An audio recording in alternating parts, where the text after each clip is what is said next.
tarde, boas-vindas a todo o público da TV 247. Quinta-feira, 9 de novembro, 13 horas, entrevista importantíssima com Pepe Escobar, correspondente internacional. Pepe, mais uma vez, muito bem-vindo aqui à TV 247. Oi, Leonardo. Oi, todos vocês. Bom, hoje eu estou falando de Otanistão.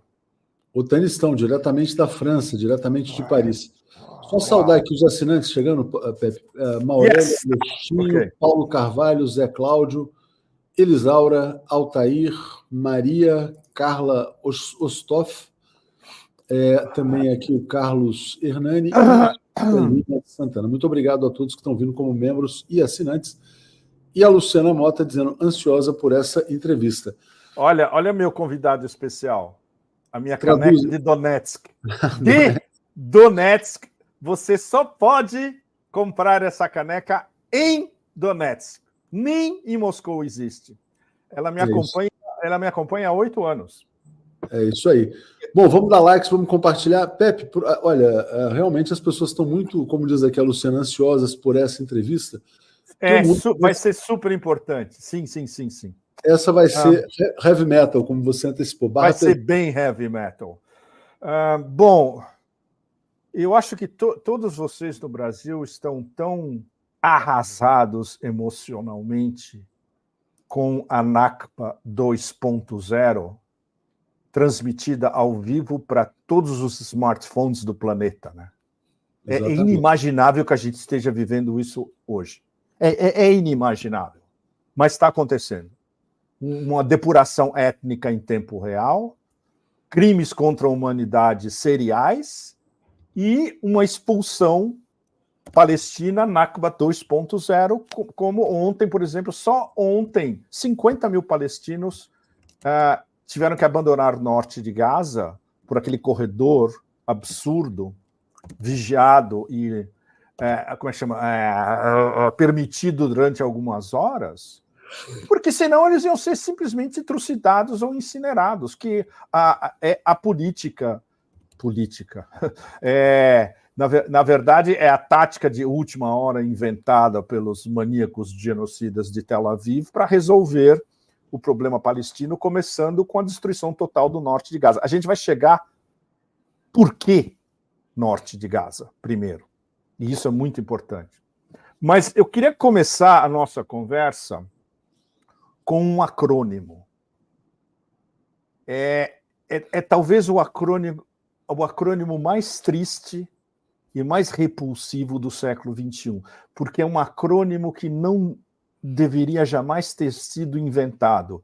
E ele foi, porque é um acrônimo que os médicos em Gaza conversam entre eles. Os médicos dos hospitais, quase todos bombardeados, como vocês sabem, os que ainda restam relativamente funcionando, deve ser mais, no momento eu acho que deve ser um pouco mais de 10, e enfermarias. E a conversa entre eles, desde o início, gerou esse acrônimo, que em inglês é WCNSF. Quando eles falam entre eles falam, quantos WCNSF você tem? Sabe o que é isso? Tradução literal para o português? Crianças feridas sem famílias sobreviventes. Mas isso é um negócio, só você pronunciar isso, mas é um negócio tão horroroso para todos nós que somos pais, que temos família, mas é um negócio tão inimaginável. A primeira vez que eu vi isso, mas eu tive uma raiva tão descontrolada, porque uma coisa é você tentar fazer uma análise geopolítica, isso ela até é relativamente fácil, porque a gente sabe exatamente o que está acontecendo. Outra coisa é você ver na sua frente esses WCNSFs pequenininhos, encostados em paredes de hospitais que estão desabando, quase destruídos, encolhidinhos, e com os médicos em volta, todos trabalhando como uns malucos. Mas eu nunca vi uma coisa tão horrível. Sinceramente. E isso te tira completamente do sério. Né? E, claro, se aí voltando para o nosso papel de jornalistas e de analistas, Claro, não existe absolutamente nada que justifique algo assim.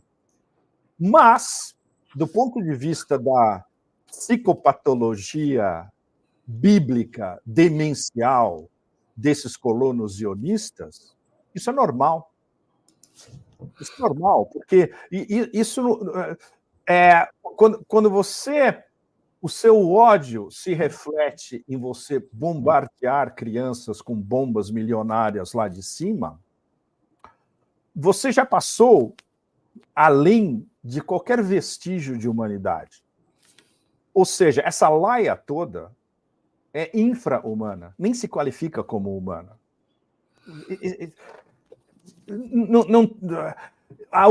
O único texto onde está mais ou menos colocado por que esses caras agem dessa maneira. Leonardo, se você conseguir achar, você vai no UNS Review, tem um texto do Laurent Guyeno, que saiu alguns dias atrás. Eu esqueci o título.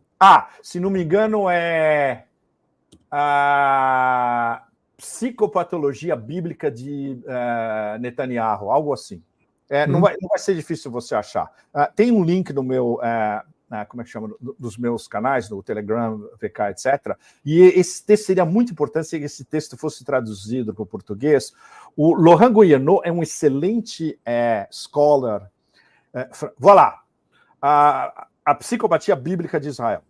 Esse texto é absolutamente brilhante e ele é baseado num dos livros do Laurent, cujo título é De Javé a Zion, onde ele explica, tudo começando com, na verdade, com o Deus, entre aspas, que é um babador de sangue, e por que isso foi terminar virando no zionismo e a conexão direta entre Javé e o zionismo. E isso explica, entre outras coisas, por que toda essa laia infra-humana em Tel Aviv vem soltando declarações que são absolutamente bíblicas. E isso entra todo mundo. Entra Netanyahu, entra os seus ministros, entra colonos, entra representantes, etc., dos zionistas entre os colonos, etc. E tal. Isso, pelo menos, pode dar para todos vocês uma perspectiva bíblico-histórica de por que esses caras estão agindo dessa maneira. Agora, o que torna a coisa ainda mais espaventosa, como diz os italianos, é o silêncio absolutamente sepulcral do Ocidente. Como um todo, é o silêncio, começando pela administração do boneco de pano, passando pela OTAN inteira, chegando àquela coisa, aquela excrescência da medusa tóxica em Bruxelas, da Comissão Europeia, que essa semana acusou a China pela escalada do Hamas. Ou seja, o fato de que eles legitimam com o seu silêncio tudo o que está acontecendo em Gaza, e ainda por cima colocam quantidades extras de mentira e de absurdos que a gente já sabe que eles eram incapazes. Mas não, esses caras não são incapazes de vomitar absurdos e mentiras, porque é a profissão deles. E esses, especialmente que estão em Bruxelas, eles estão nesses cargos decisórios em Bruxelas por causa do Império. Foi o Império que os colocou lá. Foi o Império que disse a Angela Merkel, manda von der Leyen para Bruxelas. Porque os alemães não tinham mais o que fazer com von der Leyen. Era uma coisa absolutamente horrorosa. Bom, então, WCNSF é o acrônimo mais horroroso do século XXI e que a gente está vendo todos os dias. O que isso... Agora, eu estava pensando hoje na minha caminhada, choveu e eu saí, eu fui até o Jardim das Tulherias para clarear minha cabeça, porque eu estava com muita raiva hoje, acumulada, né, desse último mês. E uma das coisas que eu estava pensando, qualquer coisa que eles fizerem, Se eles matarem 2,3 milhões de palestinos, se eles exterminarem os palestinos inteiros no genocídio absoluto, por enquanto é um genocídio a 1%, pode chegar a um genocídio a 100%. Lembre-se que, diretamente da Casa Branca, do Departamento de Estado, do Pentágono, não há linhas vermelhas para o que os israelenses estão fazendo agora. Literalmente. Ou seja, isso pode virar um genocídio a 100%. Mesmo que eles matem 2,3 milhões de palestinos em Gaza inteira e transformem numa terra arrasada ao limite, os sobreviventes, que vão ser os WCNSF, espere 10 anos, espere 15 anos, espere 20 anos. Eles vão voltar e eles vão voltar com muito mais raiva e com muito mais resistência. Eles não vão ser dobrados. Ou seja, é impossível uma vitória desses genocidas a curto, médio, longo e longuíssimo prazo e no espectro da história. Qualquer coisa que eles fizeram, eles já perderam. Eles já começaram a perder antes do 7 de outubro. Eles começaram a perder no 7 de outubro ainda mais, porque agora a opinião pública de 88% do planeta, pelo menos, incluindo como é que chama?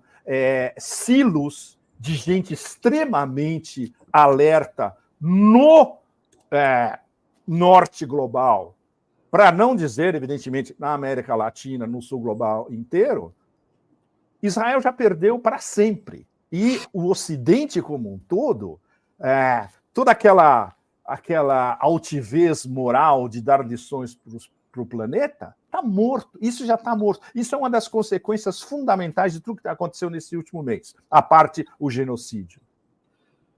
Então,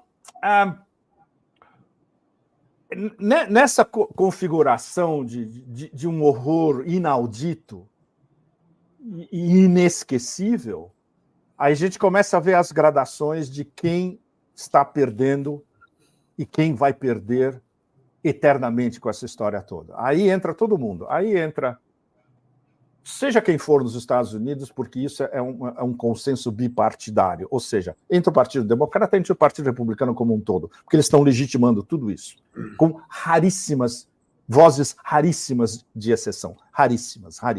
Todo mundo corporativo americano, que inclusive não soltaram uma palavra a respeito. E vários já foram identificados justamente por gente muito bem informada no mundo inteiro e já estão começando a sofrer boicotes pelo planeta inteiro. E eu não preciso citar, vocês conhecem muito bem quem são essas multinacionais. Né? Bom, a União Europeia inteira, a Comissão Europeia inteira e o Parlamento Europeu quase inteiro, com 3 ou 4 exceções. Todos esses vão ser estigmatizados pelo além, pelas galáxias, pelo seu silêncio, pela sua cumplicidade, pela sua covardia, especialmente. E pelo fato de que a única narrativa que eles têm é uma equalização entre o terrorismo do Hamas, que é extrapolado para o terrorismo de toda a população palestina, praticamente, ainda que isso seja dito verbalmente ou ainda que esteja oculto, subjacente, e, evidentemente, todos os cúmplices em outras latitudes. E aí entram as elites compradoras e elites corporativas, inclusive em vários países do sul global. Os piores, talvez, em todos esses, são governos árabes, cujo silêncio, se não o silêncio ou apenas aquelas manifestações protocolares de, comunicados de ministérios de relações exteriores, que não adianta absolutamente nada, esses são o nível deles, em termos de culpabilidade, em termos de um aspecto extremamente repulsivo de toda a história, vai além de todos os outros. E aí entra todo mundo. Aí entra Arábia Saudita, Emirados Árabes, Egito, Jordânia, Kuwait, Bahrein, todos eles. Estão tentando, nesse fim de semana, por exemplo, vai ter uma conferência da Organização dos Estados Islâmicos para debater, entre aspas, o que está acontecendo na Palestina. Eu duvido que venha, no mínimo, não uma declaração, vai vir uma declaração imbecil daquelas no final, que você lê e não diz absolutamente nada, mas fatos. Boots on the ground, como a gente diz, né? As botas no terreno, ou, ok, vamos confrontar Israel de frente. Não, ninguém tem coragem. Não só tem coragem, o problema não é não ter coragem, o problema é que todos os ativos financeiros desses caras estão aonde? Em Nova York e em Londres. Eles não vão corromper a sua grana lícita e especialmente ilícita para defender um bando de palestinos numa terra que eles sabem que vai ser conquistada com quem eles têm relações já diretas. E aí a gente começa a entrar na geopolítica de cabeça, que são as várias das razões levando a essa Nakba 2.0, as razões geopolíticas, especialmente geoeconômicas da Nakba 2.0. Você quer falar alguma coisa, Leonardo? Desculpa, não, eu queria te perguntar exatamente. Não, foi muito boa essa sua introdução. E esse acrônimo, eu não tinha visto, realmente é uma coisa chocante, até você se emocionou ao falar sobre isso. Mas eu queria te perguntar exatamente sobre o porquê disso estar acontecendo agora. E aí você já ia entrar nas razões geopolíticas. Porque eu não consigo acreditar na hipótese, Pepe, de que isso está acontecendo porque houve o 8 de novembro. Né? De jeito nenhum, Leonardo. Não mesmo. A grande questão é por quê? Né? Por que agora e por que nesse momento? Sim. Aí tem vários. Eu deveria ter feito umas notas para colocar para vocês em ordem de importância. Então, vocês me desculpem, eu vou jogar todos os elementos e vocês podem coordenar a ordem de importância desses elementos. Eles estão todos entrelaçados. É tudo muito importante. Mas tem alguns que são muito mais importantes do que outros. A pergunta do Leonardo, a resposta mais direta da pergunta do Leonardo é o que aconteceu no dia 20 de setembro, que todo mundo esqueceu, especialmente a mídia ocidental. Dia 20 de setembro, Leonardo, você pode achar, eu botei esse link também, tem um readout da Casa Branca. Se você for no site da Casa Branca, está lá, é o encontro de Biden e Bibi. No dia 20, veja bem, 20 de setembro. Um pouco menos de 3 semanas do 7 de outubro. O que aconteceu? Quando você lê o report da Casa Branca, aquelas coisas típicas de burocracia americana que não dizem absolutamente nada. Eles reafirmaram a sua posição de defender Israel irrestritamente. Todas aquelas bobagens. O mais importante é o que não está nesse readout que o Leonardo colocou na tela agora. Bibi basicamente convenceu não o boneco de pano, porque o boneco de pano, como vocês todos sabem, é incapaz de achar o caminho do banheiro, seja onde ele estiver, seja qual for o banheiro, inclusive o banheiro dele, na Casa Branca. Os handlers, ou seja, o Biden combo, o combo que o controla por trás, onde entra todos esses que vocês conhecem de ver todo dia, Nuland, Blinken, Sullivan, etc., e os que mandam lá por trás. A gangue Clinton, a gangue Obama, os grandes doadores, as famílias doadoras do Partido Democrata, etc. E tal. São esses caras que controlam esse jogo. Ou seja, o que Bibi basicamente falou para esses caras via Biden nesse encontro na Casa Branca no dia 20 de setembro tem 2 vetores fundamentais. Número 1, vocês devem lembrar que no último G7 no último G20, desculpa, foi discutido um novo corredor econômico cujo acrônimo em inglês é IMEC, IMEC. Basicamente isso quer dizer Índia, Oriente Médio, corredor Índia, Oriente Médio, Europa, IMEC. O que eles não dizem no acrônimo IMEC é que Israel é o X da questão desse acrônimo. Por que que vai existir um IMEC, que foi basicamente inventado pelos americanos e pelos israelenses juntos, e aí eles chamaram os árabes, e aí chamaram a Índia também para fazer parte, e a Europa, evidentemente, isso é mais do que óbvio, que está implícito, né? Afinal são os vassalos. Por um lado, esse seria, se um dia for concretizado, que vai ser muito difícil porque tem problemas de infraestrutura gigantescos a ser resolvidos nos próximos anos. Construção de portos, construção de ferrovias, que nada disso existe ainda. Um concorrente americano às novas rotas da seda chinesas, com os corredores da Rota da Seda que vão para o Golfo Pérsico e para o oeste da Ásia. Ou seja, isso, teoricamente, num futuro não muito remoto, uniria Europa Ocidental, Israel, Arábia Saudita, Emirados Árabes e, pelo Oceano Índico, a Índia. Para quê? O X da questão de tudo isso não tem nada a ver com corredor econômico, desenvolvimento do oeste da Ásia, desenvolvimento do oeste da Ásia paralelo com a Índia, etc. e tal. Israel exportar energia para a Europa. Ou seja, vindo da Arábia Saudita e vindo dos Emirados e vindo dos campos de petróleo e gás descobertos na costa de Israel e do Líbano. E um dos principais, que é justamente na costa de Gaza. Adivinha qual é o limítrofe, a área limítrofe dessas jazidas imensas na costa de Gaza? Elas estão exatamente na frente de norte de Gaza. Ou seja, por que você tem que destruir e transformar o norte de Gaza numa terra arrasada?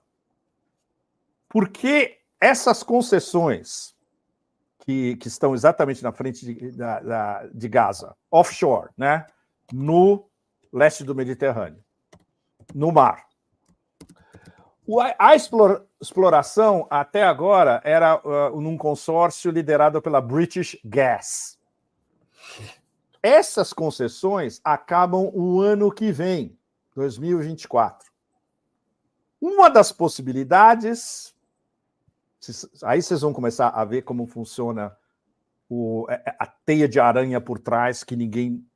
Você tem que ir lá no fundo para ver onde está a teia de aranha, é o famoso jogo de sombras, né?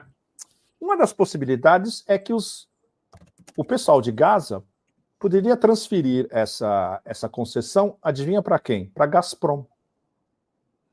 Possibilidade número 1. Ou seja, os israelenses olhando tudo isso, o que eles... Qual o jogo geoeconômico do governo em Tel Aviv? Bom, agora que a gente tem o pretexto ideal, a gente vai lá, destrói Gaza inteira, passa por cima desses acordos. Esse acordo Gaza-British Gas vai morrer de qualquer jeito. A gente toma conta de toda essa história, a gente toma conta das reservas do norte de Gaza para nós, porque isso agora vai ser território israelense. Gaza não vai ser, norte de Gaza não vai ser mais Gaza, sul de Gaza pode até ser que sobre, mas aí eles vão estar todos entulhados lá, os 2,3 milhões, e a gente vai continuar querendo jogar para frente a nossa plataforma de êxodo de todos eles para o Egito, queiram ou não queiram os egípcios. Então, a resolução geoeconômica do problema para Israel estava muito clara. Então, isso foi o vetor número 1 que Bibi colocou para os operadores do combo Biden nessa conversa no dia 20 de setembro. O outro vetor foi justamente a solução final. Ou seja, por que isso já estava na conversa no dia 20 de setembro? Porque nesse momento, 3 semanas antes do 7 de outubro, a inteligência israelense sabia que algo iria acontecer. Eles não sabiam exatamente o quê. Eles foram realmente virados de ponta cabeça no 7 de outubro. Eles não sabiam da amplitude da operação e da sofisticação da operação.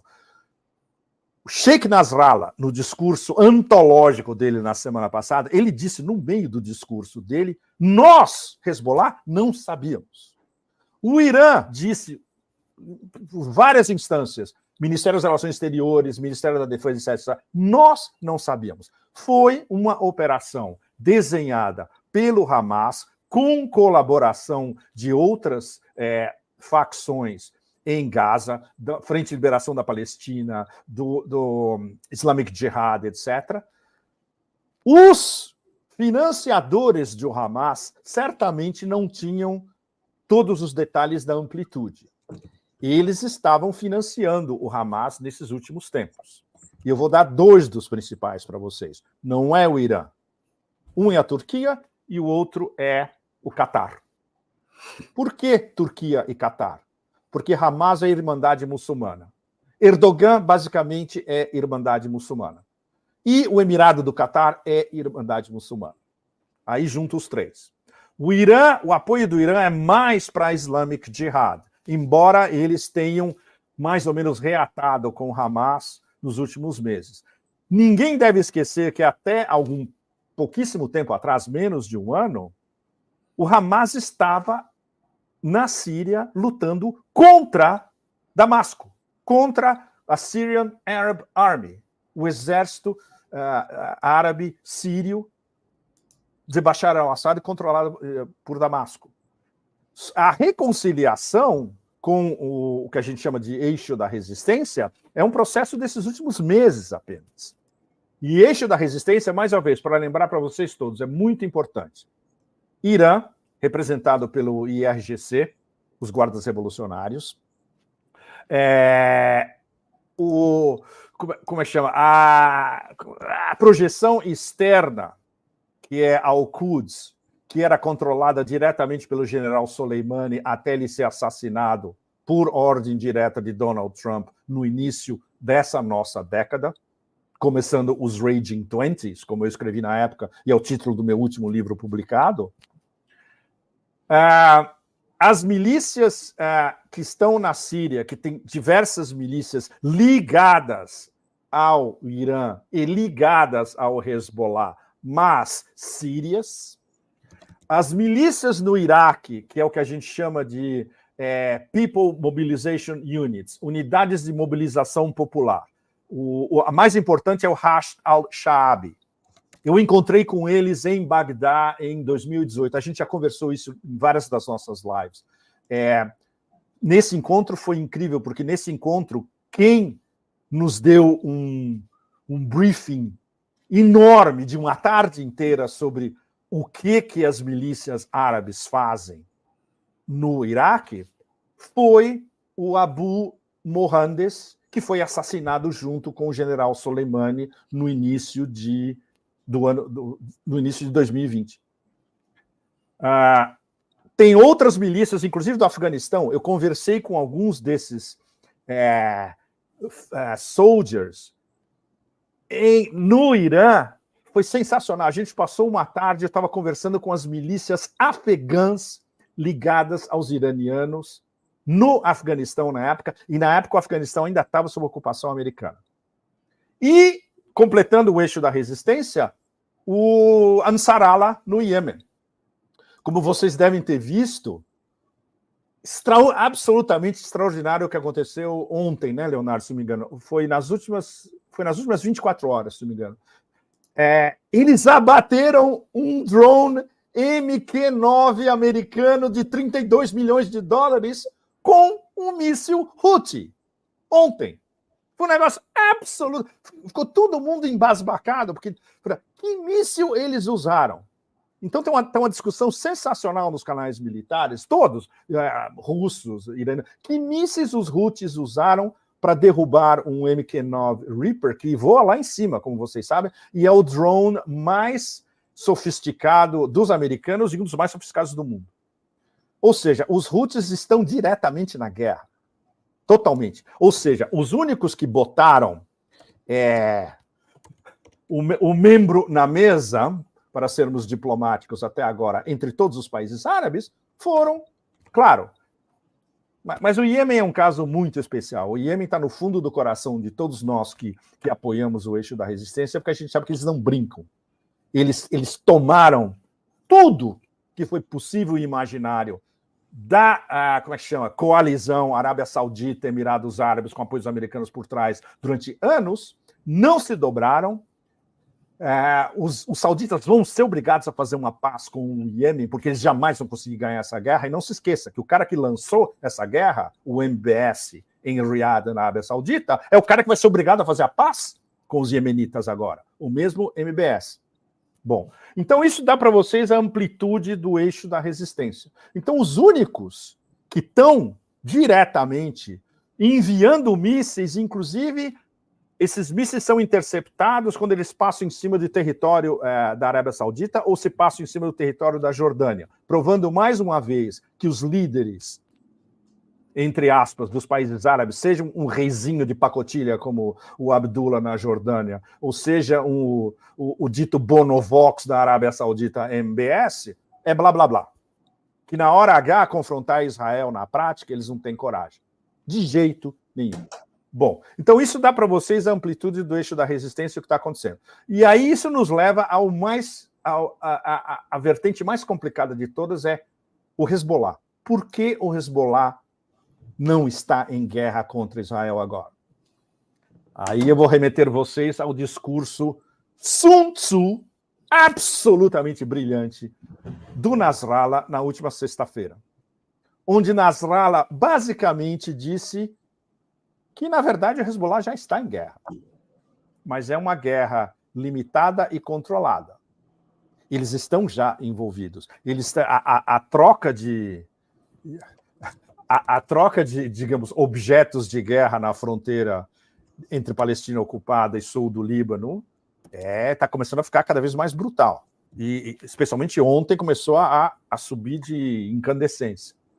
Agora, o Hezbollah, que é extremamente estratégico, isso você não só percebe acompanhando a carreira inteira do Sheikh Nasrallah, como dos seus principais advisors.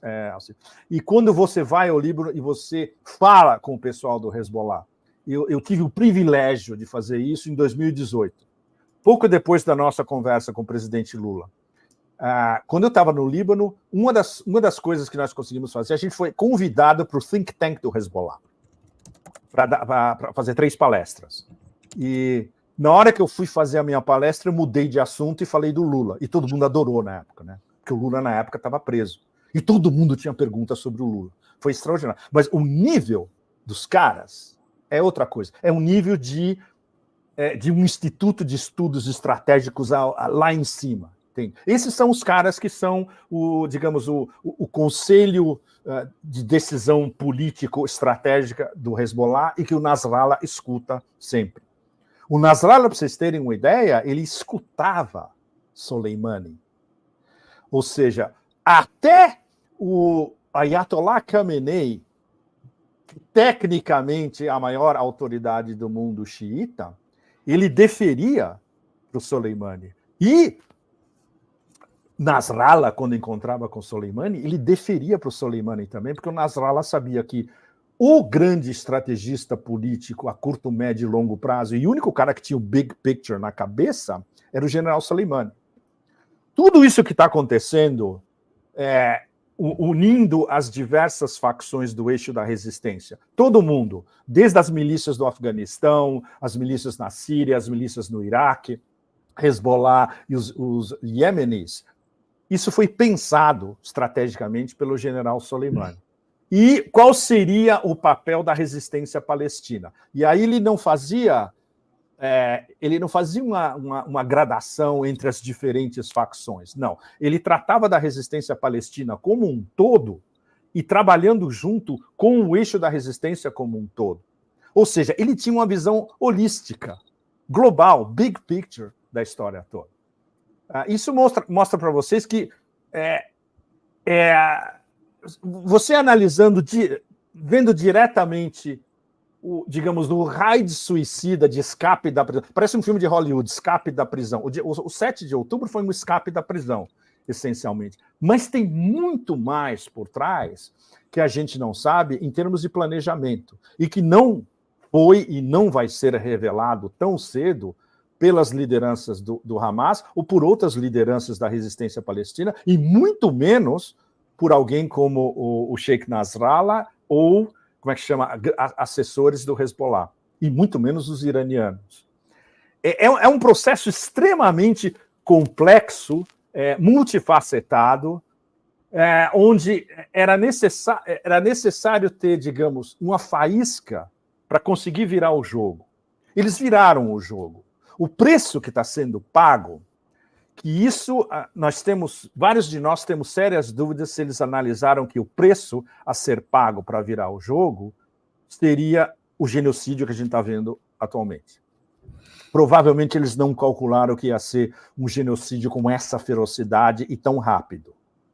Mas eles calcularam que ia ter um preço absolutamente brutal a pagar. Ou seja, quem sempre paga o preço em guerras localizadas ou em guerras provocadas ou em guerras antiguerras, que é basicamente o que está acontecendo agora? A população civil.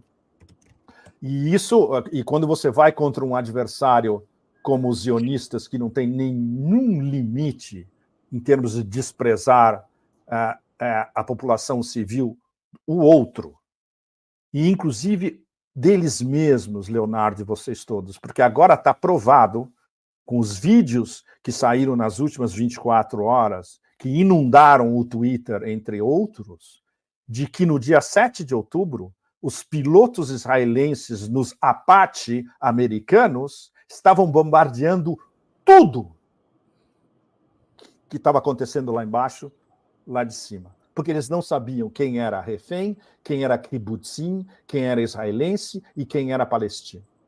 E isso agora já está documentado e já está no domínio público. Ou seja, isso prova mais uma vez que a diretiva, que quem acompanha a política israelense ou o Oriente Médio sabe que a diretiva principal deles é nunca aceite que israelenses sejam tomados como reféns. Ou seja, eles preferem matar os seus próprios de que eles sejam tomados como reféns. E mesmo assim, com os Apaches matando tudo que estava andando embaixo, são mais de 230 reféns que foram capturados.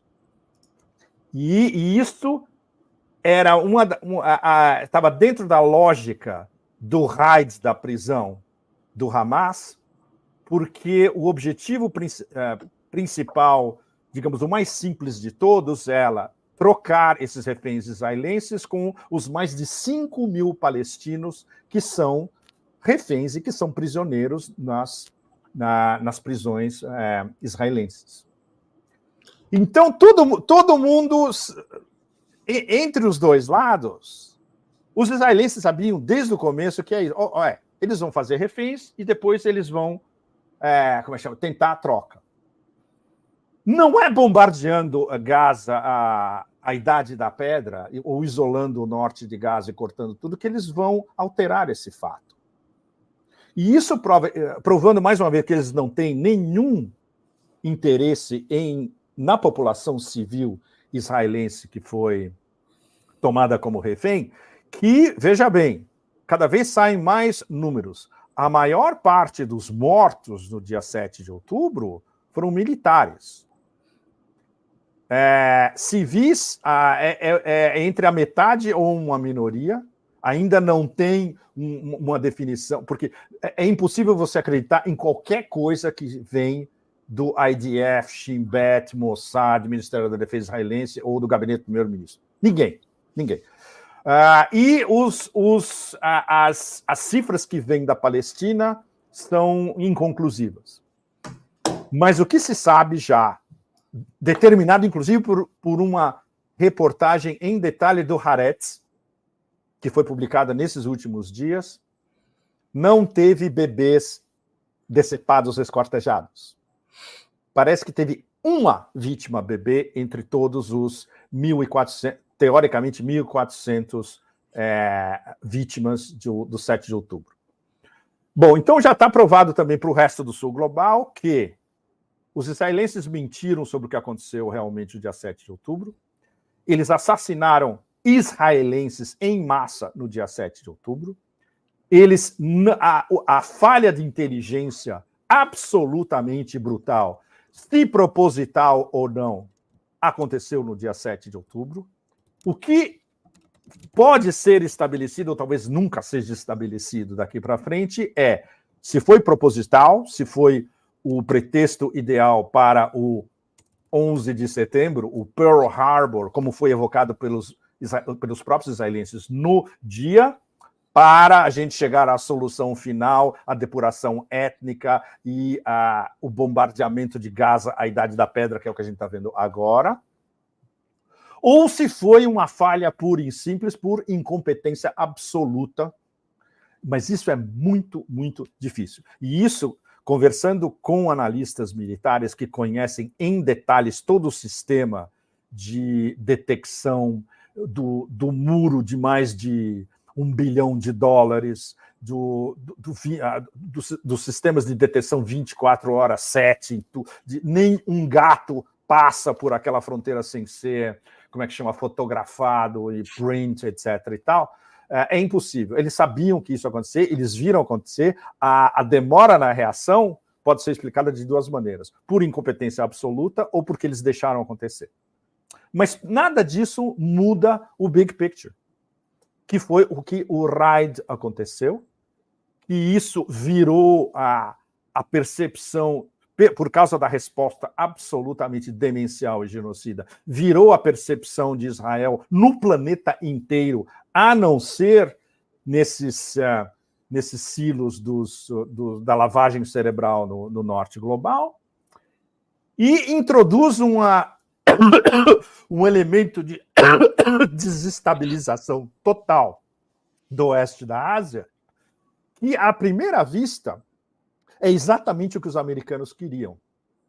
O problema é que, quando os americanos querem dividir para reinar ou um processo de desestabilização, eles jamais pensam nas consequências e no famoso dano colateral subsequente. No momento, o que eles conseguiram? Eles conseguiram botar, literalmente, o programa deles desde a criação do Estado de Israel. Botar fogo no oeste da Ásia. O que a gente chamava antes de Oriente Médio. Botaram fogo no oeste da Ásia. Então, a primeira vitória, entre aspas, tática. A segunda vitória tática. Isso causa um enorme problema para BRICS 11. Não se esqueçam, todos vocês, importantíssimo. Hoje é o quê? Hoje é dia 10, né? Hoje é dia 9. Daqui a 1 mês e 20 dias começa BRICS 11. Presidência dos BRICS, russa. BRICS 11 incluindo 3 dos principais personagens do oeste da Ásia. Arábia Saudita, Emirados Árabes e, sobretudo, Irã, que tem uma parceria estratégica, não só com a Rússia, mas com a China também. Ou seja, o que MBS, o dito Mick Jagger de Riad, olhando a história toda, está vendo? Por mais que ele não tenha coragem de não só dizer como atuar contra Israel, ele está vendo que esse oeste da Ásia pegando fogo no exato momento onde ele está entrando no BRICS 11, cujo objetivo principal é justamente maior interconexão, conectividade, melhor comércio, a longo prazo escapar do dólar e desviar, como é que chama, as prioridades da Arábia Saudita para a Eurásia, para o leste em vez do Ocidente, ele deve estar vendo que ele caiu numa armadilha brutal. O que Erdogan, aí mais complicado ainda, o que Erdogan está vendo nessa história toda? E aí a gente entra talvez no assunto geopolítico mais espinhoso de todo esse fog de guerra. Vocês devem lembrar que até o final da Primeira Guerra Mundial, toda essa região era do Império Otomano. Quem regia toda essa região, incluindo, na época, a Palestina inteira, Síria, etc., Transjordânia, etc. e tal, era o que a gente chama de Porta Sublime. Porta Sublime é a porta no Topkapi Palace que identifica o Ministério das Relações Exteriores do Sultanato. Ou seja, na cabeça do Erdogan, que por mais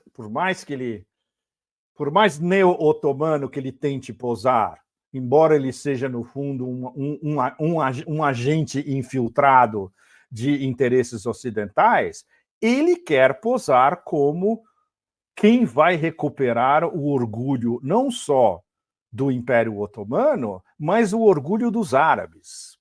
E aí entra a intricação direta entre as ambições geopolíticas de Erdogan, as ambições históricas de se constituir como o novo sultão pós-moderno do século XXI, e de ser, digamos, uma espécie de canalizador do que a gente poderia qualificar como o fim do século de humilhação dos árabes. Os árabes têm um século de humilhação que agora está mais do que provado, desde o final da Primeira Guerra Mundial. Passando pela dominação, passando pelas terras árabes sendo divididas entre os franceses e os ingleses, passando pela Declaração Balfour, passando pelo fato de que foi implantado um tumor e um câncer dentro de terras árabes por interesses de Rothschild e outros, que é o sionismo, e que isso está explodindo agora mais uma vez. A demência do sionismo, ela explode periodicamente, né? E sempre, evidentemente, apoiada, incorporada e insuflada por esses enormes interesses de famílias bancárias, financeiras, ocidentais por trás. A gente não precisa nem explicitar para vocês quem são eles, né? Bom, Erdogan olha essa história toda e fala, olha, eu tenho agora a chance de não só reconstituir o Império Otomano, como facilitar aos árabes o final do seu século de humilhação, e, ao mesmo tempo, eu posso tentar ainda posar como pacificador, assumindo que seja possível um plano de pacificação a ser discutido com os zionistas. Não se esqueçam, para o zionismo não existe paz. Para o zionismo só existe uma coisa, a dominação absoluta, não só das terras da Palestina, como o projeto de Eretz Israel, Grande Israel, onde entram justamente a sambarcar terras dos países limítrofes, especialmente Síria, também Jordânia, e uma parte do Iraque também. Isso é muito claro. Se você conversa com um iraquiano em Bagdá, com um jordaniano em Amman, com um libanês em Beirute, tudo isso que eu estou falando para vocês é mais do que óbvio, isso é o beabá para ele. Todos eles sabem isso de A a Z. O problema é, ou seja, sempre volta à mesma questão. Como extirpar o zionismo do mundo árabe? E aí é que a gente entra na impossibilidade, no momento da impossibilidade quase absoluta. Eles têm armas nucleares. Os números variam. Eles podem ter de 30 a 40 ogivas nucleares até 200. Ou seja, mais do que suficiente para causar mini apocalipses em série na região. Os paquistaneses conhecem essa história muito bem. Houve, por exemplo, um vazamento sensacional e brutal, e evidentemente não coberto pela mídia ocidental, de Islamabad. Basicamente, os militares paquistaneses disseram, se os Estados Unidos atacarem o Irã, nós damos uma bomba nuclear para o Irã para contra-atacar.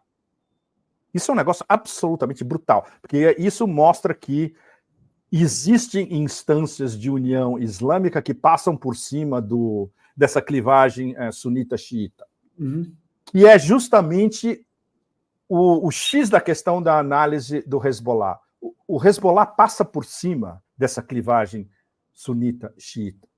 O Hezbollah é capaz de apoiar facções em Gaza que são sunitas radicais e muitas delas que estavam brigando com o Hezbollah até alguns meses atrás na Síria. Mas eles olham o big picture. E isso é estratégia. É uma estratégia que você não vai achar no gabinete de Netanyahu em Tel Aviv e no Salão Oval da Casa Branca.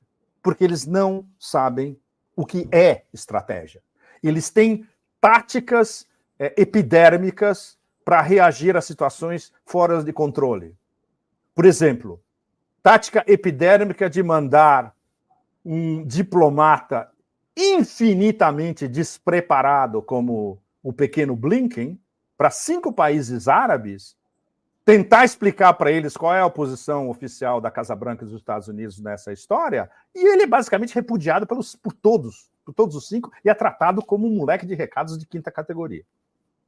Se você tivesse um diplomata de verdade como, não vou citar nem Lavrov, Exemplo, Dominique de Villepin, que a cada semana agora dá uma entrevista absolutamente arrasadora aqui. A última que ele deu essa semana, eu estava ouvindo de manhã no rádio, anteontem, se não me engano, de manhã no rádio, eu estava ouvindo a última entrevista do Villepin, e é um negócio impressionante. Você vê um diplomata europeu com toda a herança do iluminismo por trás, um cara que sabe pensar, e que sabe pensar estrategicamente, e que sabe articular, e que inclusive fala língua com perfeição, ao contrário desses babacas do macronismo, claro, fazendo todas as ressalvas possíveis, porque senão ele não vai aparecer na TV, no rádio ou na mídia francesa. Mas basicamente dizendo, olha, toda a política do Ocidente em relação ao que está acontecendo em Gaza tem que ser revisada. É um absurdo. E esses não são os nossos valores. E nós vamos pagar um preço caríssimo por isso. Villepin já está vendo o que vai acontecer daqui a 5, 10 anos. Como ele viu em 2003, quando ele fez aquele discurso extraordinário na ONU, que ele sabia o que iria acontecer dentro do Iraque e com a reputação americana depois. E foi o único, né, Leonardo? O Pepe, é interessante você trazer o Villepin, porque quando você fala assim, estes não são os nossos valores. Mas estes não são os nossos valores declarados. Será que a gente não chegou a um estágio do capitalismo ou da geopolítica em que tudo se resume a colonialismo, espoliação, dominação da maneira mais brutal, e há uma contradição total entre o que seriam os valores e a prática? Porque a gente está assistindo claramente a essa disputa império versus BRICS, né? Mundo unipolar versus mundo multipolar. Quando a gente vê, por exemplo, o que está acontecendo no Brasil, que há uma tentativa de acusar o Irã de um suposto ataque terrorista... Você pode me resumir essa história em 1 minuto, Leonardo? Por favor. Essa história é interessantíssima. Ontem, no dia de ontem, a Polícia Federal prendeu 2 brasileiros, um no Líbano e um na Síria, porque supostamente estariam recrutando militantes para o Hezbollah para atacar sinagogas no Brasil. Uma coisa totalmente improvável e tal. Aí, assim que foi anunciado, isso foi celebrado pelo Netanyahu, que botou nas suas redes sociais, dizendo, olha, essa foi uma operação debelada pelo Mossad. Então, o Mossad, que foi incapaz de descobrir o 7 de outubro, descobriu o terrorismo no Brasil. Né? Extraordinário, não? Extraordinário. Aí você tem, no mesmo dia, o embaixador de Israel participando de uma sessão na Câmara dos Deputados no Brasil, levando o Jair Bolsonaro a seu lado, né, para mostrar aqueles filmes dos bebês, toda essa brutalidade. A leitura que está se fazendo, quer dizer, que já há uma tentativa israelense ou imperial, ou Estados Unidos mais Israel, de desestabilizar o governo Lula, né, eventualmente até colocar... mas isso é claríssimo, pelo que você contou já está claro. Né? Ou, na melhor das hipóteses, assim, quer dizer, submeter o Lula ao discurso ocidental e dizer, não, olha, o Irã não dá, romper relações com o Irã planejou atentados terroristas no Brasil, mas é uma situação muito delicada. E, ao mesmo tempo, Israel mantém 34 reféns brasileiros que estão na faixa de Gaza e não conseguem entrar nessas listas. É uma situação muito complicada. Quer dizer, até os filipinos já saíram. Os brasileiros continuam retidos? Os brasileiros continuam retidos porque o Brasil é um país importante, um país que tem uma voz relativamente importante no cenário global, e o Brasil está mantendo uma postura independente, né, de não se alinhar a essa situação. Não, e o Lula disse claramente, é um genocídio. O Celso Amorim voltou a dizer hoje, numa reunião em Paris, que é um genocídio. Sim. Então, Pepe, a gente está vivendo essa situação realmente bastante delicada. Olha, Leonardo, um pequeno parágrafo completando a sua informação. Nada disso me espanta. Eu já tive envolvido nessa história anos atrás. Eu fui fazer uma investigação para o Asia Times em 2006 na Tríplice Fronteira. Vocês lembram na época que o governo Cheney dos Estados Unidos estava dizendo que a Tríplice Fronteira era um antro de Al-Qaeda e Hezbollah? Isso. Bom, eu fui lá, fui na Tríplice Fronteira, atravessei, fui para Assunção, fui para lá para dentro do Paraguai, etc. E tal. Falei com libaneses de todos os lados e a gente deu muita risada juntos. E os libaneses da Tríplice Fronteira me falaram, escuta, o único Hezbollah que tem aqui, ele aparece nas televisões Trinitron que a gente vende à torta e à direita, especialmente para vocês, brasileiros. Número 1. E número 2, Al-Qaeda, nossa, eu fui nos cassinos como é o nome daquela porra lá? What's the name? Como é o nome daquela cidade? Alucinante. Eu achava que eu estava literalmente no Iraque. Você está falando na Tríplice Fronteira? Puerto Iguaçu, não é isso? A cidade paraguaia, do outro lado, que é um negócio absolutamente alucinante, que é uma das capitais mundiais do tráfico de tudo, né? E você vai nos cassinos e fala com os caras, imagina, os árabes que aparecem aqui, eles aparecem para jogar, e são todos comerciantes. Nunca ninguém aqui ouviu falar que alguém pudesse ter tido uma ligação com Salaf Jihadis ou Al-Qaeda ou islâmicos radicais, etc. E tal. Isso foi fabricado pelos Estados Unidos com tanta precisão, entre aspas, que saíam reportagens gigantes na época, no New York Times, no Washington Post. Eu lembro que a Vanity Fair mandou um cara pago uma fortuna para fazer um mapeamento exatamente dos mesmos lugares que eu fui, e ele inventou uma narrativa completamente absurda, provando, entre aspas, que a Al-Qaeda estava planejando, tinha células da Al-Qaeda em Puerto whatever, lá na fronteira, e em Assunção, planejando atentados contra os Estados Unidos. Ou seja, o modus operandi, Leonardo, vocês todos, é sempre o mesmo, é muito primário. Eles inventam. Então, não estranha agora que eles estejam inventando isso com o Brasil, especialmente porque, no caso do Irã, é seríssimo. Eles sabem que o Irã, daqui a 1 mês e 10 dias, vai entrar no BRICS 11. No momento que o Irã entra nos BRICS 11 e, ao mesmo tempo, que já entrou esse ano membro pleno da Organização de Cooperação de Xangai, o guarda-chuva russo-chinês em cima do Irã torna o Irã praticamente inatingível. E eles estão desesperados. E eles não têm como reverter isso. Eles podem usar qualquer tipo de narrativa estúpida como essa que você acabou de me contar, não vai reverter esse fato. Ok.